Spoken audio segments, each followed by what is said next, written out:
everyone wants to attack Donald Trump for trying to have a relationship with Putin.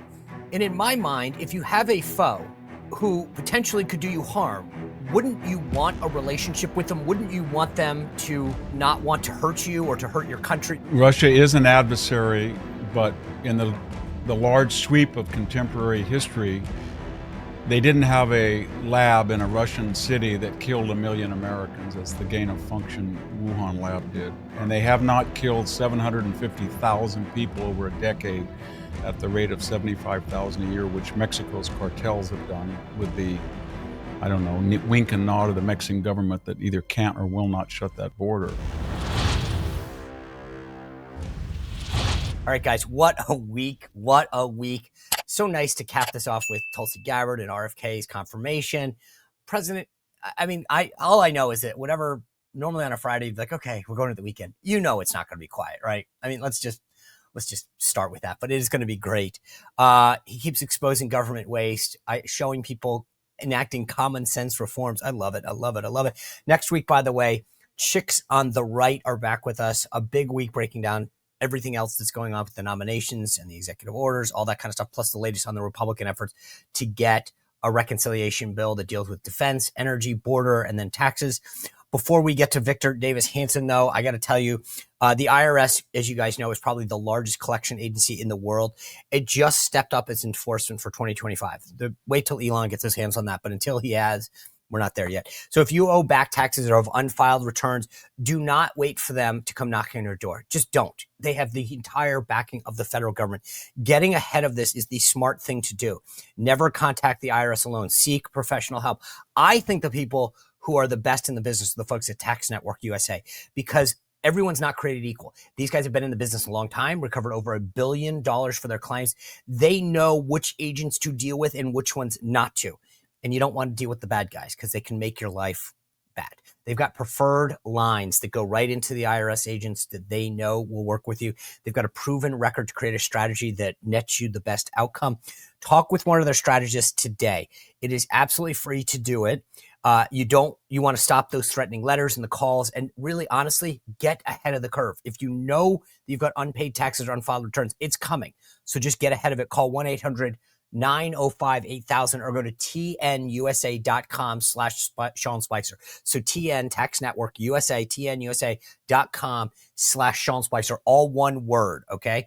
All right. Before we get into it, guys, if you want to start your morning in a great way, start with a fresh cup of coffee. I believe the best coffee out there, though, is my friends at Wire to Fish. Every time I have people over there and I have to brew a big pot, it's Wire to Fish because it tastes great. Everybody gives it rave reviews. But the best part about it is that aside from getting a good cup of coffee, and sometimes a lot of times I save it and then make iced coffee off of it. But these guys back up a great product with great values, so that we voted with our wallet in November. For change in November. And now we can vote with our wallet with products that we like instead of giving to woke companies. These guys give back 25% of their profits to clean water and conservation efforts, faith-based initiatives. When you go to their website, wired2fishcoffee.com, you'll see what I'm talking about. Some great examples, just great people. So start your day off with a great cup of Wired to Fish coffee. And right now you can actually get aligned with your coffee, this Wired to Fish Yeti that has Wired to Fish on one side and the Sean Spicer Show. These are available nowhere else. I mean, this is pretty cool. I love this. I love swag, but it's a great brand with a great cup and great causes. Try with the discount code WeCare for 10% off your first order. So go to wired2fishcoffee.com, Wired2Fish and use code WeCare for 10% off. All right. It is my pleasure to welcome in probably the preeminent military classics historian in the country, I think. A senior fellow at the Hoover Institute and a good friend of the show. He writes the Blade of Perseus Substack newsletter that you can subscribe to, Mr. Victor Davis Hanson. Here we go. Victor, always great to see you. You know, I told you just a minute ago, I've been so excited to have this conversation because very few people can bring not just the perspective, but you are such an amazing historian that, to me, this is the beauty of you as a guest, is that there is something about weaving in the past and what it means to this conversation. And so I want to start with the discussion that has occurred with Russia and Ukraine. The president had Mr. Fogel released and then said he had a conversation with Putin. The thing that's interesting to me is that everyone wants to attack Donald Trump for trying to have a relationship with Putin. And in my mind, if you have a foe who potentially could do you harm, wouldn't you want a relationship with them? Wouldn't you want them to not want to hurt you or to hurt your country, your interests? And I feel like for some reason, no one respects the fact that Trump wants to not just get along with Putin, but wants to prevent the U.S. from being harmed by him.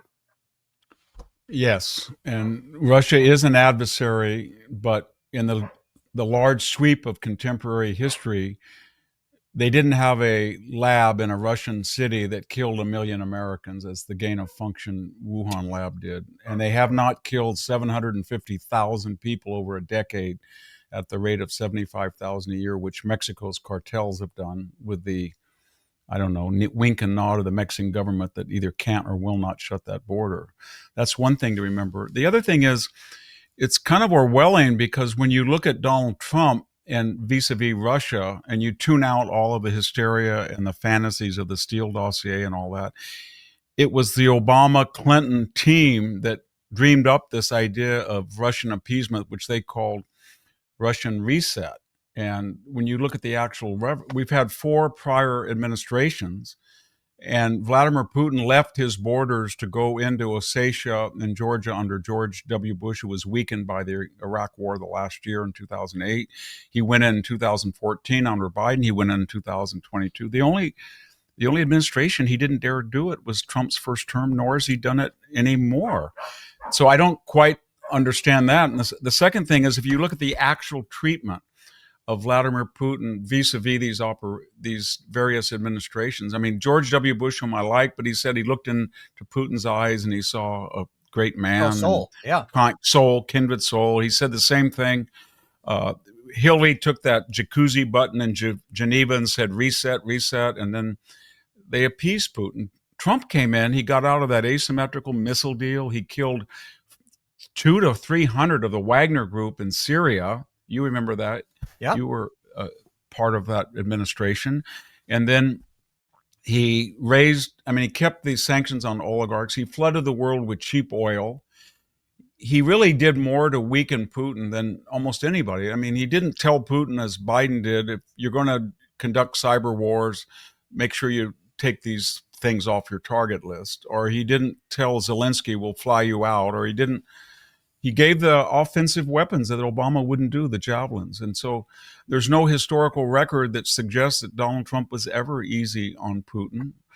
And the weird thing about these leaders are that these tough dictator type leaders are, when you want to deal with them, they would rather deal with somebody who knows who they are, because they feel that when they take advantage of weak leaders like Biden and Obama, the American people will not honor those agreements because they feel they've been sold out.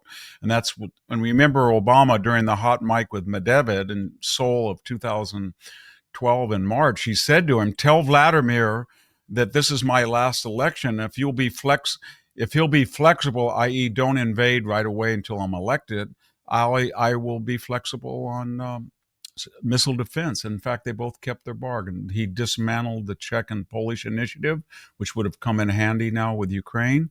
And in addition to that, Medvedev and Putin did not invade while Obama was up for re-election. So they've distorted the historical record. And Donald Trump, that's why he can negotiate with Putin, because Putin is... It's not that he respects him, he's afraid of Donald Trump. He doesn't know what Donald Trump might do at any given moment. And the others were predictably weak. Yeah.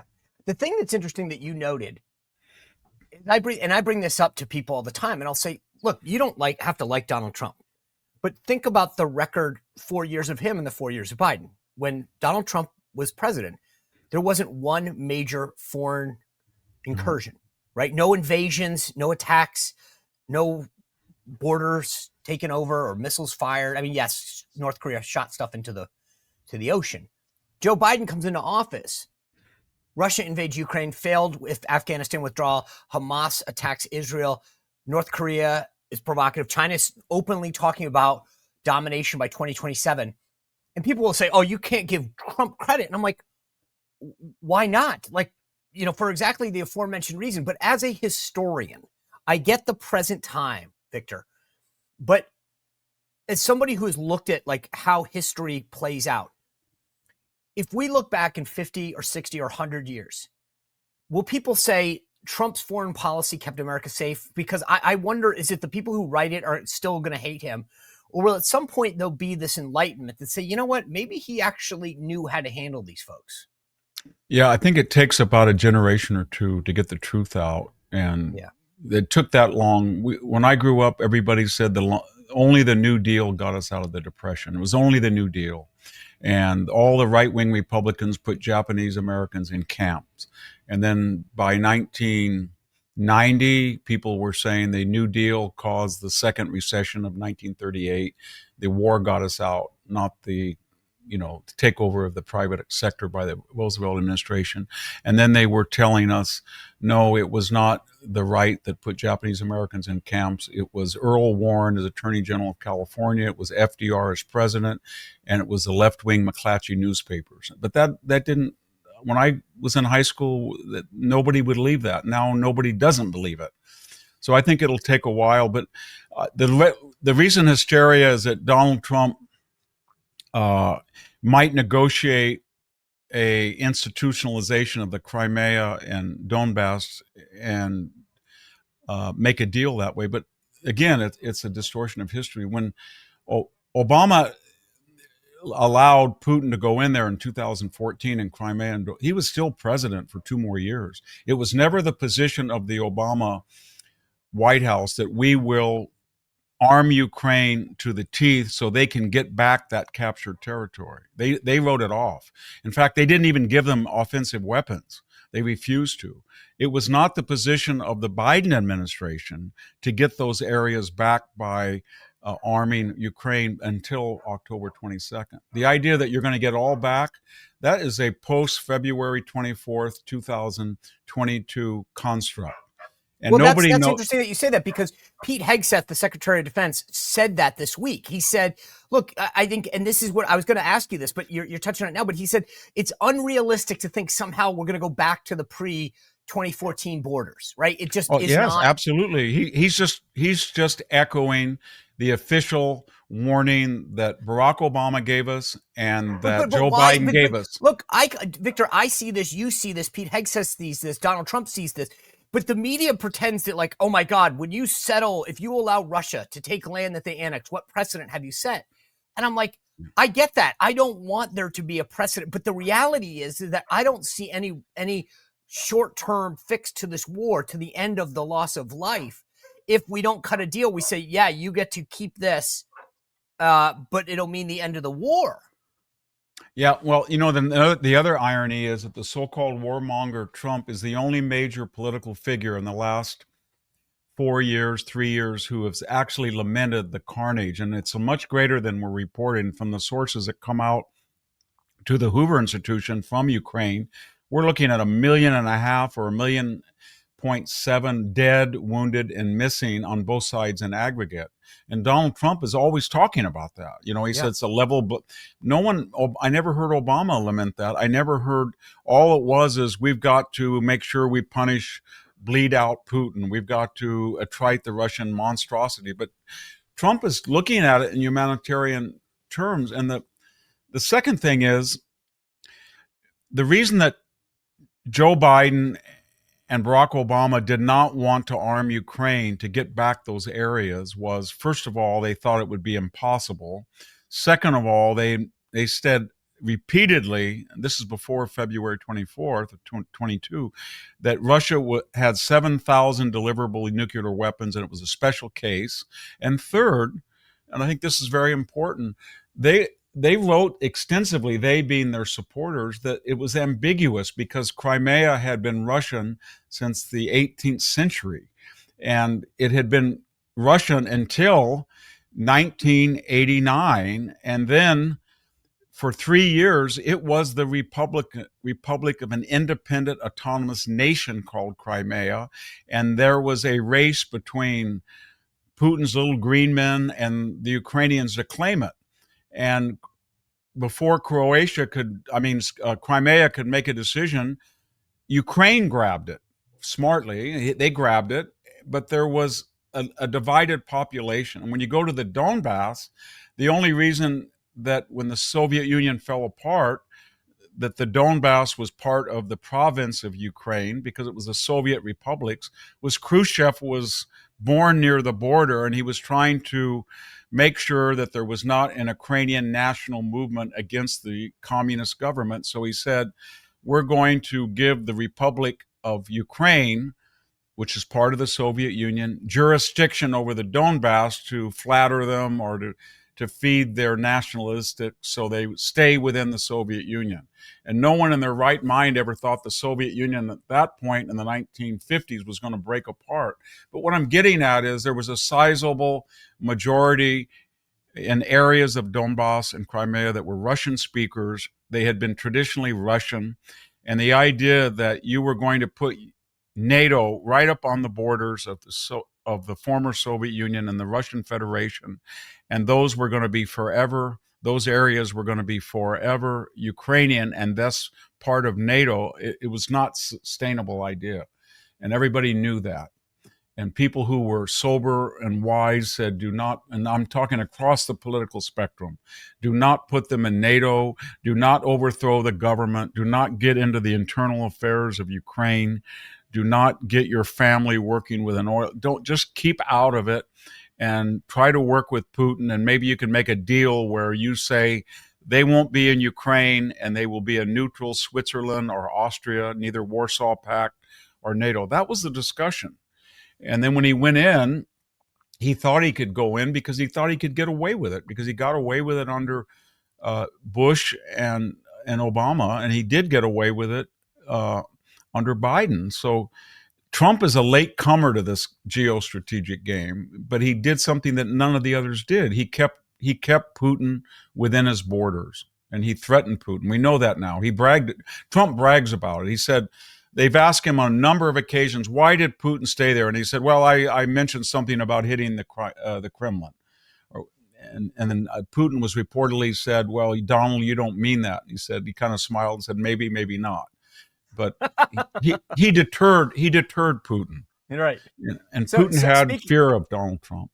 Yeah, so did Xi, I think, in China. And anyway, yes, he did. Speaking of things that haven't been done before, Trump throws this proposal out on the table. I think it was now. I can't even keep track of days. So what was it, the end of last week, about Gaza?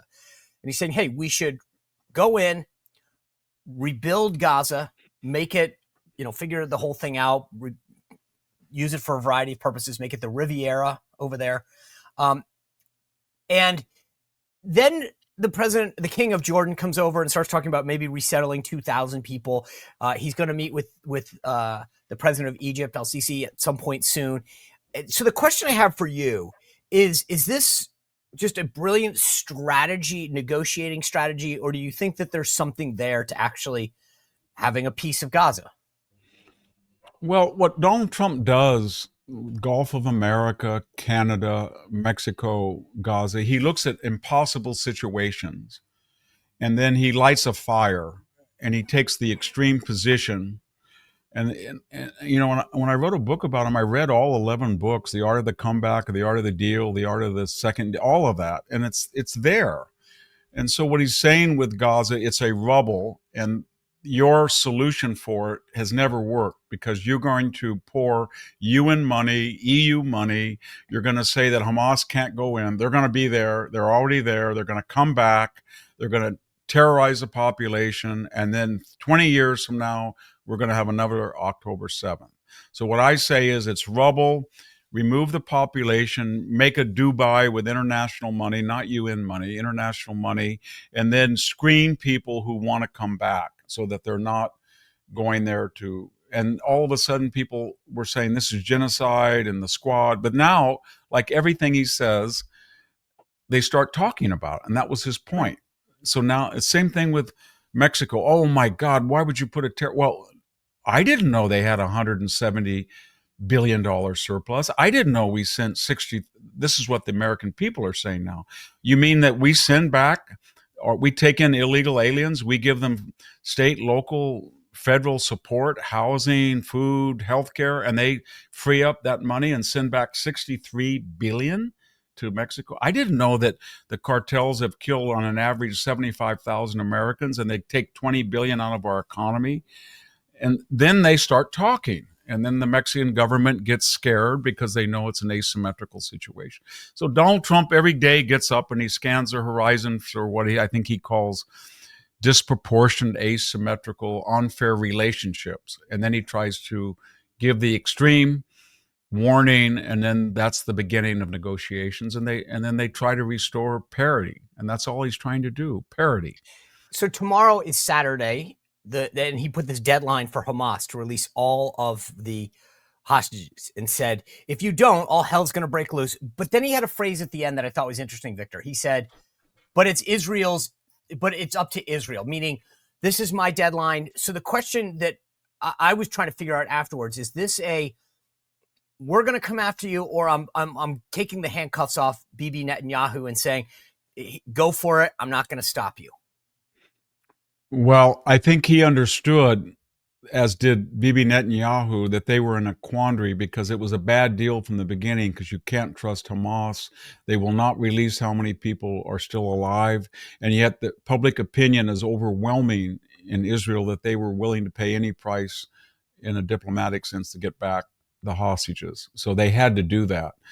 And I'm glad that everybody's happy they got back. But the point is that Hamas was staging these propaganda situations where these bullies that were hiding, now they come out because the IDF is temporarily restrained. They wear the uniforms, the mask, they do all the braggadocio, kill the Jews. All the crowds come back and try to hurt the hostages as they walk by. It's all performance art. And then they start releasing, trickling out, and then something stops. And they start to think, how many hostages do we actually have? Did we tell the Israelis the actual number? Do we have them? And they're emaciated. And now the President of the United States says they look like Holocaust victims. And the story is getting out that we tortured them, we starved them, we fed them terrible food, we abused them, and we're not going to be able to produce the number of hostages we said. So let's just stall. And just stall and stall and stall, so we get Hamas firmly entrenched, because we're losing the propaganda war with this exchange, and we don't have that many hostages left that are alive, and we want to drag this out because we're losing it. And I think the Israelis, I don't know if it'll be Saturday, but at some point they'll put an end to it. They're just going to tell the Israeli people they're lying, you cannot trust them, they're evil, they'll do it again, and we're going to have to eliminate them.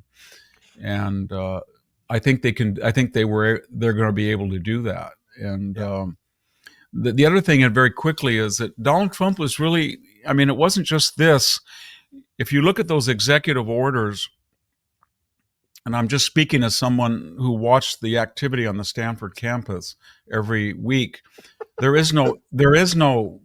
I mean, I would walk from my apartment to where the Hoover Institution, there were camps there. The statute said in Stanford, you cannot stay overnight. They were there for 4 or 5 months.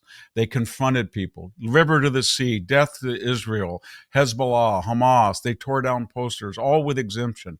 They trashed the president's office. They committed felonies. They desecrated this ancient colonnade, 19th century, beautiful sandstone. They spray painted it. They did everything with impunity. And now it's quiet. And the answer that's quiet is because Donald Trump has told people that if a university suspends anybody, that they will lose their student visa. If they're not in school, they don't have a visa. And he's going to send them back. And he's called their bluff. And now all of a sudden, these Middle East wealthy kids from the Gulf and the aristocratic classes of, Egypt and Jordan, West Bank, all of a sudden it is, we hate the United States, we want to yell, and we hate the Jews, we hate Israel. But if we do that, they're going to call us our bluff, and we get to go back where we don't want to go back. So we're not going to do it. And then they complain, but the campuses are quiet. And so he's done with just and then this is all in the shadow of no more DEI, and a lot of these students claim they're DEI as well. So he's completely defanged the anti-war movement, which was this tip of the spear on the campuses. And you talk to these kids, and they all say the same thing. Everybody is kind of happy about this. They don't want to say it, but the non-Middle Eastern students felt they were bullied, and they went along with it, and now they don't have to, and they won't be called names. And no one liked these people desecrating federal property or cemeteries, writing graffiti on the veteran cemetery. They don't like it. And now these people are kind of orphaned. And Trump did that. And the college presidents who damned Trump, secretly, all the administrators are very happy because he's weaponized them. All they have to do now is, well, we have a statute at Stanford or Yale or Harvard that says you can't camp out overnight and scream and yell and break apart classes. And if now, I don't believe that we should do that to you, but I have to have those rules, you see, because if I don't, Donald Trump is going to deport you. So please follow the rule, or I'm forced to, I'm going to object to it. I'll fight Trump, but he'll win, and you'll have to go back home. And that's how it's working it out. Oh, you just laid it. I hope none of them listened, because you just laid it out perfectly. I want to get to tariffs and Doge, but before that, just here's the one thing. Like, my pet peeve is I feel like China's telegraphing that they're going to come by 2027. Maybe it's a little later. Who knows? Maybe it's not. But I don't feel as a country we're prepared. So if Donald Trump called you and say, Victor, you're a student of military history, of world history, how do I position myself so that China is deterred? What do you say? Well, that's a wide scale question. And you have 60 seconds. Yes. Very quickly, he's going to have to reboot the military. So he has to tell Pete Hegseth, and Hegseth knows this, that more is better, that we don't have the luxury of building $177 million F-22s or $14 billion carriers. Because the lessons of the Iran, Hezbollah, Houthi, Israel, Hamas war, and the Ukraine is, you need thousands of drones. You can need drone submarines, drone ships, and we don't have those. We need to have drone platforms all over the South China Sea. They need to be equipped with hundreds of thousands of drones, and we can do that. And we don't want to put a $14 billion carrier or an F-22, 30 of them that could get shot down, and we'd lose, $1 billion or $2 billion. So it's the World War II paradigm where we outproduce the entire axis. All the belligerents in World War II had a smaller GDP than the United States put together by 1944. Yeah. So he wants to unleash the economy, cut out the DI, make a leaner Pentagon, but start buying weapons that make sense based on what we've seen happen, in Ukraine. When you have a $5 million tank, a Leopard or an Abrams, and you can have a $50,000 drone land on top of it and blow it up. Right. And you've got to make adjustments. As opposed to a big carrier sitting out there. When we talk about, I think in Panama, it's largely about control of the canal. And I think we've at least started to address that. When he talks about Greenland and potentially taking it over, annexing it, or maybe even just increasing our footprint with our military base there, why, in your opinion, how strategic importance is this to our national security? I think we do not want China and Russia in Greenland on the Arctic because of the geostrategic importance of the Arctic. We're starting to see the Northwest Passage open up. And I think Trump is trying to say, look, in World War II, Denmark did not exist. It was overrun in 3 days. It was not capable of defending itself, much less Greenland. So we stepped in, and we took Greenland, and we armed it and used bases, and we controlled the North Atlantic. So our ships that were vital to supply Europe were not being sunk because they were under air cover from Iceland and Greenland. And so it's happened before. And what he's trying to say to Denmark is, in so many different, it's very brilliant what he's doing. He's basically saying, hey, you guys, you always lecture us on imperialists. You're the imperialist power. And Greenland is in North America. It's in our continent, not yours. And New York is closer to Greenland than Copenhagen.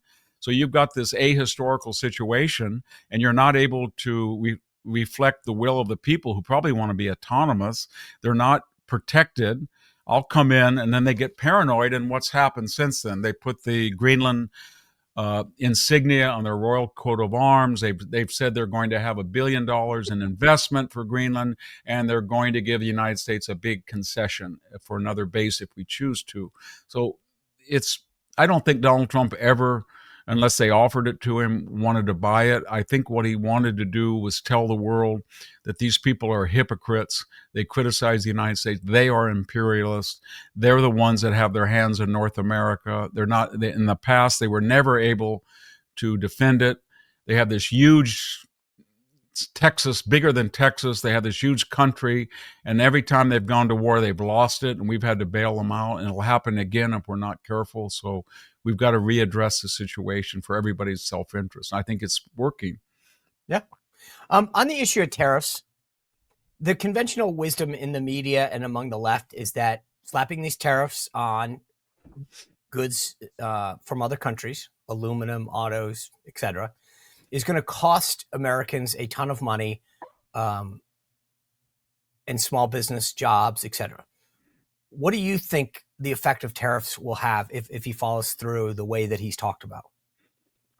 Well, I don't think they'll have the catastrophic effect that they are. I think that these countries are so invested in export that they will actually cut the price on their end to stay competitive.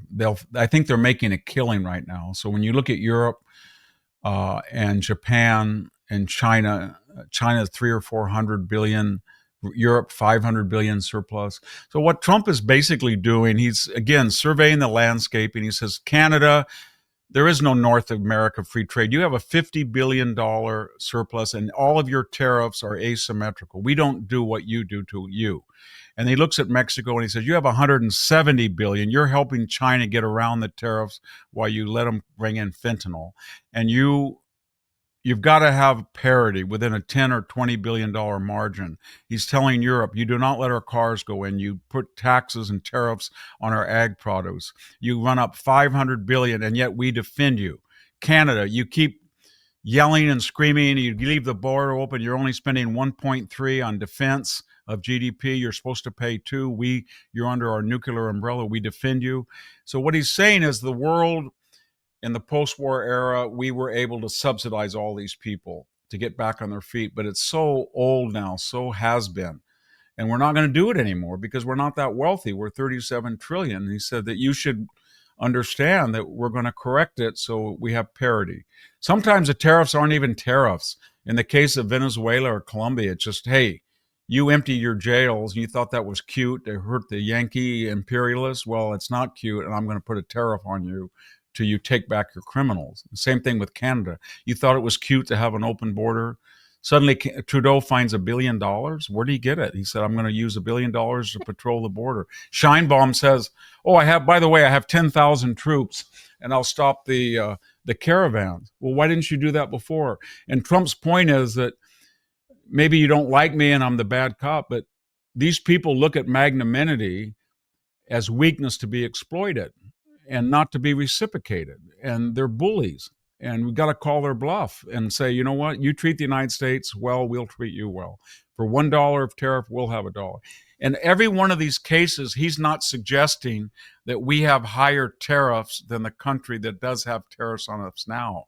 What he's doing is saying, you got two choices. You either take the tariff down and we'll take it down, or we'll leave it up and it's up to you to cut your prices so that you're competitive with American steel, but it's your choice. And either way, we come out ahead. And so Biden said, he ran in 2020 that Donald Trump was going to ruin the economy, was a protectionist. Then he kept all of tariffs in against China. I know. That's the then he bragged about it. I know. That's no one wants to mention that those tariffs that he put in on China, Biden kept. And no one mentions the fact that, if they were so bad, why did Biden keep them? The last thing, when we spoke last, I think it was, I asked you about debt. And you went off in a way that only you can, explaining the issue of how concerning debt is to great countries and how they all fail. And I finally see an effort in this Doge, I don't know what we're calling it, a department that Elon is leading, to look at our government in a way that hasn't been probably ever, and see how horribly it's run, the inefficiencies, the duplicity, the waste, the fraud. And everyone in the media and the left freaks out and says, well, he might not have the authority to. I mean, as opposed to actually saying we're $36 trillion in debt, we run a $2 trillion deficit a year. The interest on the debt is more than we use for national defense. And applaud these guys. I find the reaction so fascinating, because it's not to root out waste, fraud, and efficiencies isn't a conservative idea or a democratic idea. It's smart, it's common sense, and it's essential to our existential well-being going forward. Yeah, they look at debt as a necessary way of redistribution. So the bigger the debt, then the higher the taxes, and then all the wealthy upper middle class and wealthy people supposedly have to pay more taxes to feed this monster. And then the second thing they do is they're very worried right now that the campuses are all-time low. That's one of their institutions. The media is bleeding audience. NPR, PBS it's going to have a showdown. And all of their institutions, the media, the foundations, big tech, they're having defections. And one of their great strengths is what we all call the administrative state. And that's what he's looking at with all these NGOs, and he's looking at USAID, and all of them are receptacles or sinecures for left-wing professors that join them, left-wing media people. We were going to spend $250 million to fund Reporters Without Borders, 6,000 journalists. We were going to train all left-wing. We were paying 8% of the BBC's budget, which is, if anybody listens to it, it's anti-American nonstop. So what Trump is trying to do is say, there's two things we have to do. We've got to cut out all of this fraud and waste, and that's probably $1 trillion or even more. But more importantly, we've got to defang this monster, because it operates as judge, jury, and executioner. And it tyrannizes the American citizen, and we don't want this government to be so big and dangerous. And that's why they're screaming. They know there's not a constitutional crisis. They understand that Joe Biden, he said on record, when the Supreme Court said that it was illegal to cancel federal debt, he said, I don't care what they said. I have ways of getting around it. Ha, ha, ha. And when they said, well, he can't impound funds, Joe Biden came in, and there was a law that the statute said that the Congress had appropriated money to finish the wall. He said, I won't build 1 foot, not 1 inch. And he impounded all of that federal money. He went over to Ukraine, that famous thing. He said, SOB, I'm going to fire, hey, Poroshenko, I'm going to fire Viktor Slokin. I'm going to hold up $1 billion of that was congressional money he impounded. Yeah. So they know that. They know that it's not the issue of impounding congressional. It's not the issue of criticizing the courts. Joe Biden called the justices out in his State of the Union, said, you justices, you better.